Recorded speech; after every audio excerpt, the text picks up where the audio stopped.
Hey, it's Nintendo Sony Free 2011 here. Game Mania Wolverine. As always, you guys in the Wrestling Transcendence on this channel. Follow me on Twitter, Instagram, Odyssey, Parler, any of social media platforms like that's the thing. So let's get it begun. Nothing crazy, nothing new. There was one thing I want to talk about really fast. I don't know what it is with this Netflix series this past week. My God, fucking Netflix South Korea and Netflix Japan. They've been killing it out there, bro. They've been really grinding like crazy. First time there's this series from South Korea. It's called the Squid Games. It's like straight up like freaking PUBG meets Apex Legends. It's like the concept. It's like a battle royale mixed with like straight up Hunger Games. I never thought in a million years I'd say that, but Netflix Japan, hey, you actually did a good thing. The Squid Games is pretty effing trending right now. Maybe next week I'll talk about it. I might do a once a week, once a month episode review on it. Who knows? So we've been talking about a little bit of Square Enix and Sega news. You can hear the music in the background. Sega Square Enix news. Hopefully I don't get a copyright claim or strike. As much as I don't really give a crap about Final Fantasy, some of the other stuff's pretty good. I'll admit some of the Guardians of the Galaxy stuff is like the gameplay's kind of clingy and like clunky a little bit, kind of exploited and chunky, and not that great the graphics. But hey, the trailers look nice. So it says here it is, Tech Raptor. I haven't read for Tech Raptor in a while, or Tech Crunch. So Sony buys remakes and remasters comes from Igor Boniface. So Boniface, however you say his name, got it correct. So again, I haven't been talked about Sony news in like 2 weeks. Last time I talked about anything Sony really was that Sony showcase. Shout out to the 20 people that watched my video. Thank you very much. Appreciate that from the bottom of my freaking heart, man. Honestly, you guys make it happen. So it says Sony's acquired Blue Point Games, and please follow me on Twitter and Instagram, please, and Odyssey too. I really want to get my numbers up on that. Hopefully next year I start doing live stream on D-Live. I don't know. This is studio's best known for Demon Souls and Shadow of the Colossus. I'm only going to read half the articles for all three of these, so links down below to all three of these original articles. This was some pretty big-ass news last night, but I was way too tired to do another segment on a different video. I was like, fuck it, man. I'm just going to wait till today, which is tomorrow. Tomorrow for me. Today for you guys. It's acquired for the Returnal. Alright, right around the company acquired Returnal developer House Marquise or Marks? It's just like the QE, I guess, is silent. I don't know. Late June. Sony didn't say whether Bluepoint will continue to focus its efforts on remastering the page titles, or will work on an entirely new IP from as part of the PlayStation Studios family. This is quote: PlayStation has such an iconic game for the catalog. There's been nothing more to bring in some of the gaming's masterpieces. Said Marco Thrush. Hopefully I was saying it right. President of Bluepoint Games. I heard of Bluepoint Games so many times. Past 3, maybe 4 years on the internet, so like 2017, 2018. I think they work for either Ubisoft or Activision. I forgot who. Maybe Square Enix. I don't know. The big, giant billion-dollar gaming company. So let's move on. Maybe Riot Games. I don't know.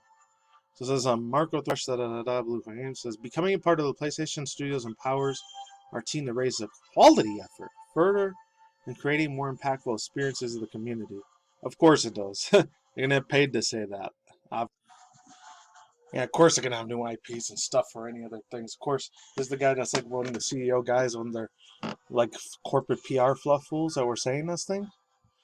The Sony right here, there it is. Marco Thrush, where I got paid. He benefits. Key bono, bro. Straight out. Well, anyways, yeah, look that up. It's a movie reference. I think from the 70s or 80s, way before I was born, but it's a super OG movie. But let's move on. The announcement today, especially, you guys can read the other part after I'm done with the Insomniac games. Today's deal: Sony has acquired 3 of these studios on the passive numbers, increasing for more than 2 years of the 2019 purchase of Spider-Man developer Insomniac Games. Same fools that made Ratchet and Clank back in the day. I think they still do. And they made like part 3 in a Spyro Year of the Dragon, way back in the early 2000s. Super OG classic stuff. Overall thoughts, use and opinions. Is this going to be a good look for Sony? Hopefully it is.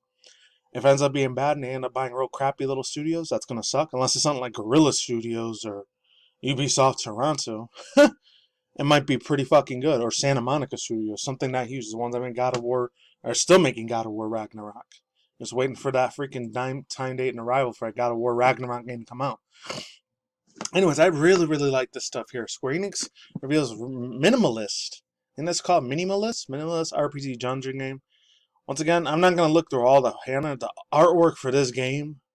This and Sin Chronicles is freaking beautiful, but let's move on. This comes from Jason Carson from yesterday, or earlier today. Square Enix is leaning on the RPG creator of the active time battle, aka ATB, from Final Fantasy to create a new RPG experiences to come in a set out of 2 weeks. Okay. Not bad. Not freaking bad. Okay. And also I was going to say, leads the minimalist dungeon crawler called Dungeon Encounters. Dungeon Encounters. That's what it was really called. But, oh god, look at the artwork for this. That is freaking sick. This looks straight out of freaking Hayao Miyazaki, My Neighbor Totoro. Like a stretched out version of the cat with that Pokemon from Pokemon Galar region. Even though it's an old Meowth, but like Galarian Meowth. It's like the token looking thing. He throws like the little like payday attacks at you. But let's move on. Also goes on to say, oh, this is such a good looking game. It sucks it's going to be a microtransaction thing, which sucks. If it wasn't cosmetic microtransaction, like get into it, I'd probably be a free-to-play player, though. Each move you counter is total with a mad compilation of abilities. Abilities can strategically shift from place to place in the dungeon to conflict that travel hard to reach segment of the game board. Of course! And without your players with, you guessed it, active time battle systems. If this is a timed exclusive, that's gonna really suck, but let's continue forward. Mazes and the Mazes. Adventuring the Mazes, excuse me. Come across a variety of characters added to the party. The trailer above shows off a ton of potential friends. Taking along with Splunking. I think it's Spelunking or Splunking. Spelurking. These parties members aren't exclusive to humanoid adventures, but also include some wielding dog, a panther, my favorite so far, sizable Totoro cat-looking. Yeah, that's right, Sir Cat. I told you this thing looks like a Totoro looking, My Neighbor Totoro looking thing. This guy, John Carson, he gets it, man. He understands. Gotta get credit to this dude, man, honestly. So let's continue on. Oh, this is real fast. The recent trend of exploring RPG games in minimalist space is intriguing. Not though entirely new last week. Last week we saw the announcement of Voice of Cards, Isles of Dragon, Wars of Games. Similarly, relying on the card aesthetics, including 3D sprite, 3D models for its character. That's awesome. That psychs me up. I'm hyped for that. I'm all in for this system that plays with fun. What do you guys think of Dungeon Encounters and stripped down to look like? Let us know in the comments below. All I gotta say is the artwork. The artwork for this freaking thing. This is like a TCG game.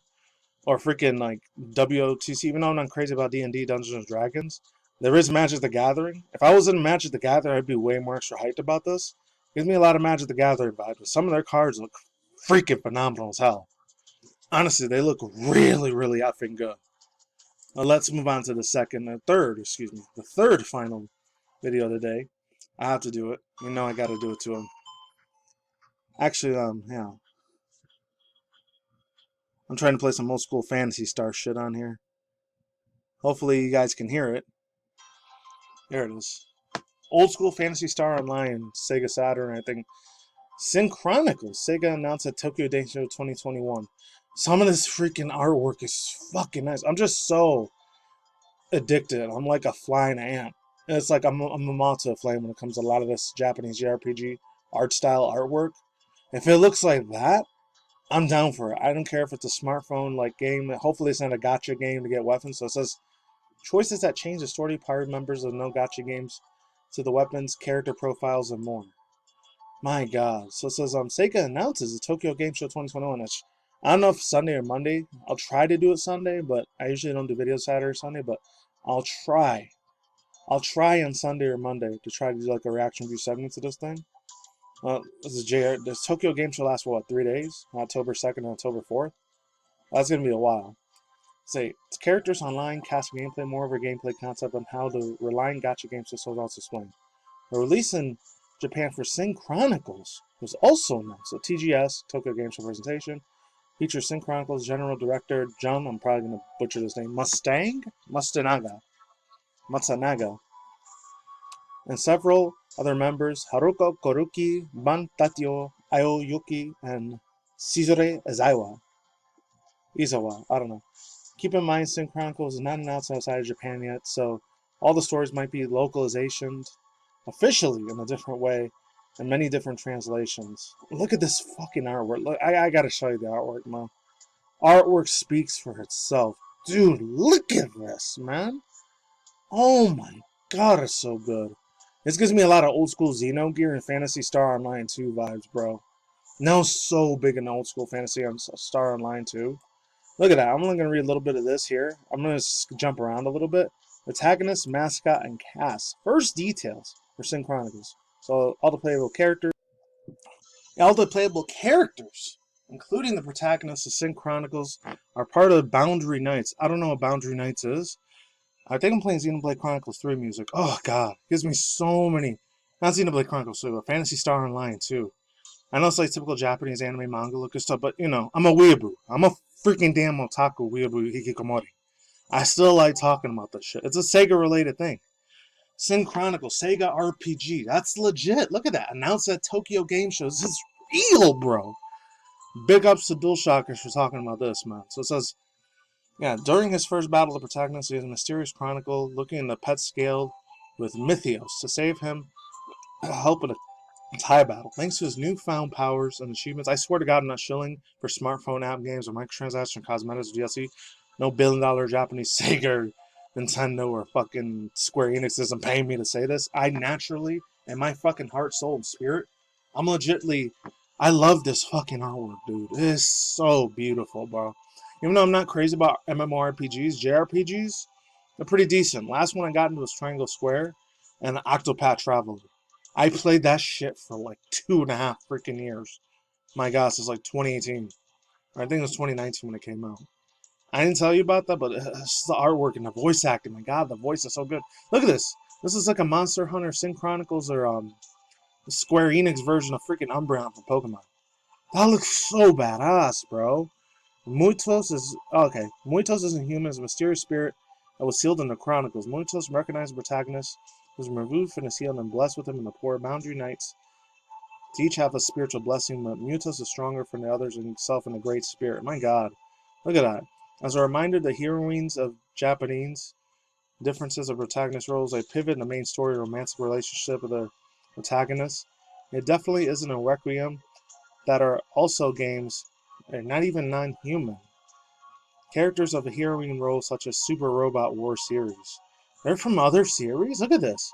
The heroines. That's like SNK heroines, except they're not, scantily cladded. I wish they were, because the only thing they're showing is beautifully gorgeous legs and a nice big booty. Now look at that. This is some more that looks like an armor version of that. She's cool. Maya's awesome. I'm going to read that. So it says, Mayan is a form from a tribe living in an island but wanted to travel the world and got to the Night's Hut.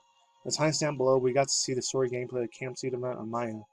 Still in development and may be voiced with final game. There may be. Oh my God, this is so good, bro. It's so good. Honestly. Oh, dude.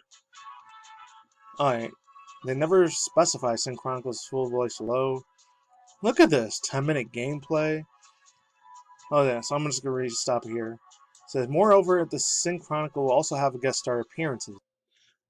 These two are the guest characters. The guest actual characters of Chapter 1. We have Gunther voiced by Yuichi Nakamaru, a veteran knight nicknamed the Reaper, and Anya voiced tailored by Kana Haizawa, young girl who lost her mother because of the Knights. At Phantasy Star Online 2 music, it better make a cameo appearance. This shit is so freaking good, bro. Look at it. She looks like Cecilia from the older Fire Emblem origin story. And my God, some of the Fire Emblem I spent literally hours. It's a Pokemon, a lot of Super Mario stuff, and Legend of Zelda Hyrule Warriors games. I spent hours on those epic things, my dude. I was just so hyped for this stuff. The excitement's got me excited. Hopefully this comes to PC too, so I can play the crap ton on my PC. It's not just a microtransactions like smartphone, iPhone, Apple game, because they said this is going to be a smartphone Apple game. I really hope it's not just for Apple and iOS and Android. Note that they're both in the XVI division. I don't know what that means, 1,000, 100. It's Roman numeral numbers division. While the protagonist is informed of that XIV division, depending on the player's choice, they become permanently party members and join the division Boundary Nights. Note that you can also hear the Seiyu Hikaru Miwakawa in one of these cutscenes voice casting Knight's leader. It looks like Synchron will have a top star in the case of Seiyu. But at least the main character designs... Oh, wow, it's awesome! That's all I gotta say for now. I'm out here. I just been fanboy now. Peace out once again, ladies and gentlemen, bros, and fanboys, and talk to us. It's more for content, including video game ministries and mod news, internet news, and PC news. Peace.